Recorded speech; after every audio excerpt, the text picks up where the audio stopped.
One day in the early 60s, I was visiting my mother's house in Montreal. The house is beside a park, and in the park there's a tennis court where many people come to watch the beautiful young tennis players enjoy their sport. I wandered back to this park, which I had known since my childhood, and there was a young man playing a guitar. He was playing a flamenco guitar.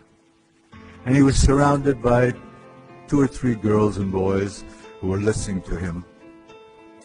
I loved the way he played. There was something about the way he played that captured me. It was the way I wanted to play and knew that I would never be able to play.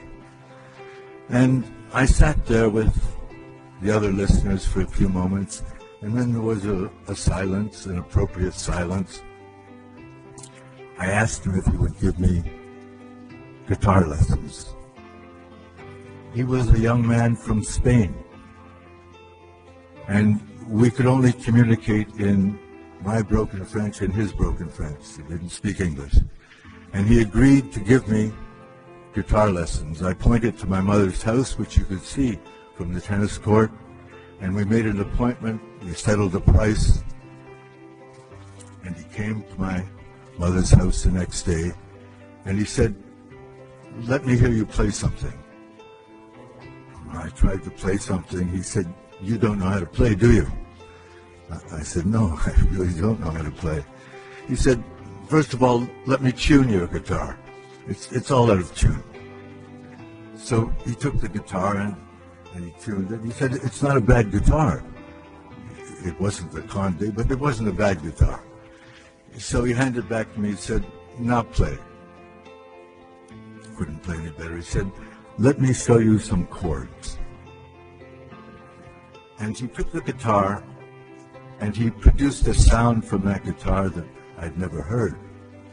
And he played a sequence of chords with a tremolo. And he said, "Now you do it." I said, "It's out of the question. I can't possibly do it." He said, "Let me put your fingers on the frets." And he put my fingers on the frets. And he said, now play. It was a mess. He said, "I'll come back tomorrow." He came back tomorrow. He put my hands on the guitar. He placed it on my lap in the way that was appropriate. And I began again with those 6 chords, 6-chord progression that many, many flamenco songs are based on. I was a little better that day. The 3rd day improved, somewhat improved. But I knew the chords now, and I knew that although I couldn't coordinate my fingers with my thumb to produce the correct tremolo pattern, I knew the chords. I knew them very, very well by this point. The next day, he didn't come. He didn't come. I had the number of his